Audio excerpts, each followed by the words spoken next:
நண்பர்கள் எல்லாருக்கும் வணக்கம். இன்னைக்கு காலையில் நம்ம ராணிப்பேட்டை மாவட்டம் ஷோலிங்கரில் இருக்க யோக நரசிம்மர் மலைக்கோவிலுக்கு போகிற வழியில் தக்கான்குளம் அப்படின்னு ஒரு பெரிய குளம் ஒன்று இருக்கும். நீங்கள் எல்லாருமே கேள்விப்பட்டிருப்பீங்க, பார்த்துருப்பீங்க.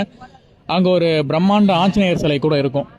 அந்த ஆஞ்சநேயர் சிலைக்கு பக்கத்துலேயே பார்த்தீங்கன்னா ஒரு 12 அடி உயரமுள்ள பெருமாள் சிலையை இரவோடு இரவாக பார்த்தீங்கன்னா அடையாளம் தெரியாத நபர்கள் யாருன்னு தெரியல இங்கே பிரதிஷ்டை பண்ணிட்டு போயிட்டுருக்காங்க.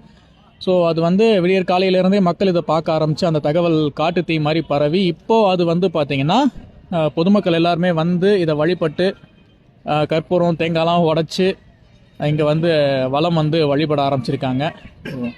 இது யார் வச்சுருக்காங்க அப்படின்ற விஷயம் தெரியாதனால ஷோலிங்கர் முழுக்கவே திடீர்னு காலையில் காட்டு தீ மாதிரி விஷயம் பரவி பரபரப்பாக பேசப்பட்டுக்கிட்டு இருக்கு.